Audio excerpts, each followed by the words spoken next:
Chers étudiants et étudiantes, salam alaikum. Nous avons vu dans le chapitre précédent des généralités sur le dessin technique.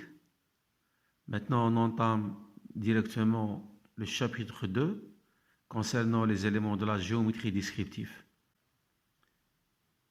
Comme principe, la géométrie descriptive se propose de donner dans les deux dimensions de la feuille de papier une représentation opératoire des objets tridimensionnels. Donc cette représentation bidimensionnelle doit décrire suffisamment complètement l'objet afin de pouvoir servir de support à des opérations sur celui-ci. C'est-à-dire qu'on a un objet en 3D, en 3 dimensions. C'est à l'aide de la géométrie descriptive que l'on représente en 2D, c'est-à-dire sur le plan, avec une description suffisante et complète de cet objet. OK? La projection orthogonale. On appelle projection orthogonale d'un point P sur un plan, le pied petit p de la perpendiculaire grand P petit p abaissé de ce point sur le plan. Donc, on a un plan de projection, c'est le plan de projection. Un point qu'on va le projeter sur ce plan-là, donc c'est un point de projection, le point grand P de projection. On le projette sur ce plan-là.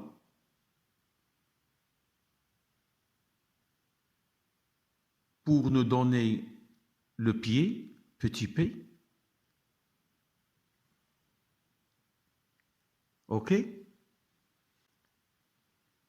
Pour que ce point grand P soit projeté en projection orthogonale, il suffit que la droite de projection soit perpendiculaire au plan. Donc il suffit la droite de projection soit perpendiculaire à ce plan. OK?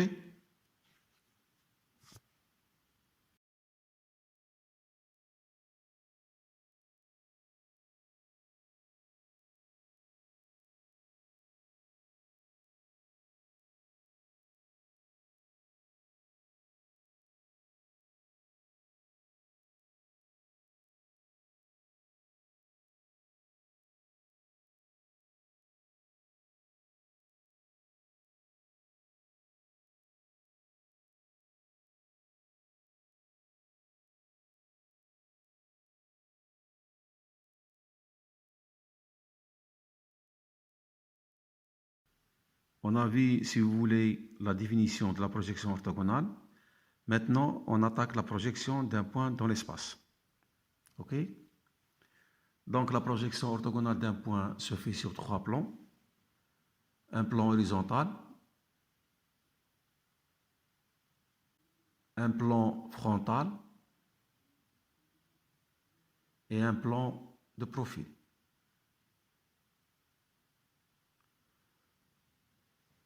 Ces 3 plans sont perpendiculaires entre eux et forment notre système d'axes X, Y, Z dans l'espace. OK?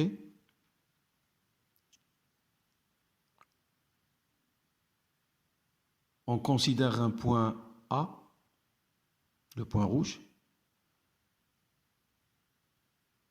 dans l'espace, d'une position quelconque, c'est-à-dire la distance entre ce point et les 3 plans est aléatoire. On projette ce point A sur le plan de profil. Il nous donne le point AP. Bien sûr, la droite AAP est perpendiculaire au plan de profil. La même chose pour le plan frontal. Ce même point, on le projette sur le plan frontal. Il nous donne le point AF. Ainsi que sur le plan horizontal. Il nous donne le point AH. Donc, les points AP, AF et AH, sont des empreintes du point A sur les trois plans, P, F et H. Maintenant, on trace des droites parallèles, donc une droite parallèle à AF, une droite, la deuxième droite qui est parallèle à AF, une droite parallèle à AAP, la deuxième droite sur le plan horizontal parallèle à AAP toujours,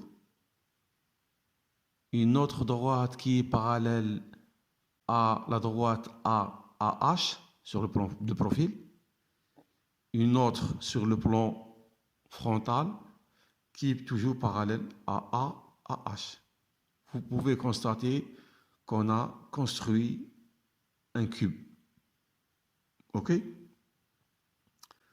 Donc maintenant, on coupe ce système de plans au niveau de l'axe X.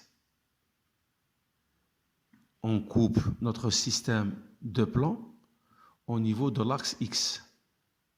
Au niveau de l'axe X.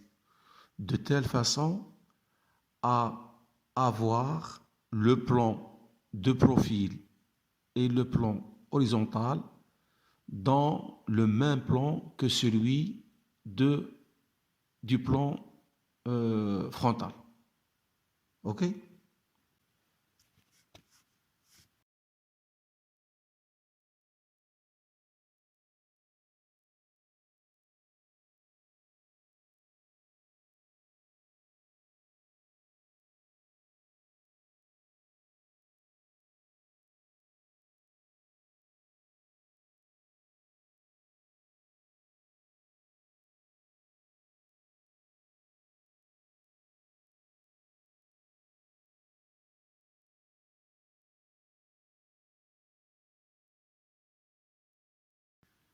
On a procédé à la coupe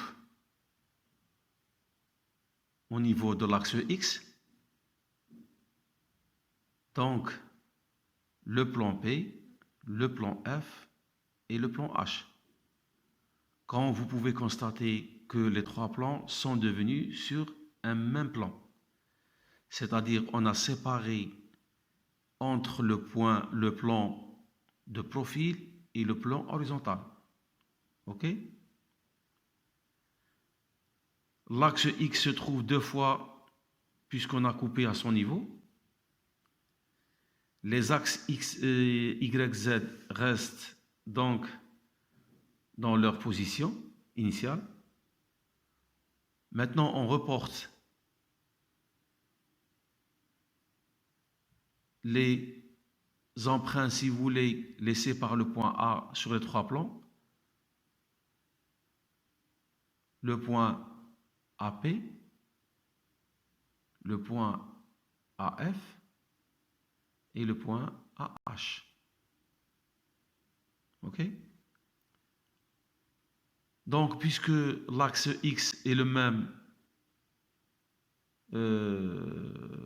sur le plan de profil et le plan horizontal, donc le point 1' et 1 ont des dimensions égales. C'est-à-dire du centre à 1 est égal du centre à 1'. Donc, pour reporter le point 1 à 1', il y a trois méthodes. La première méthode, celle du compas. Donc, on met notre aiguille sur le centre de notre repère et on reporte le point 1 à 1'. La deuxième méthode, on lie les deux points par une droite. 1, 1'. La troisième méthode, on trace la bisectrice de l'angle 90 degrés. C'est-à-dire, on trace une ligne, ce qu'on appelle la ligne 45 degrés. La ligne 45. OK?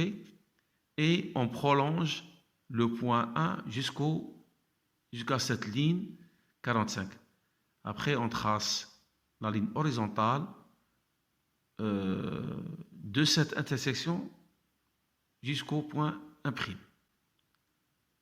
OK?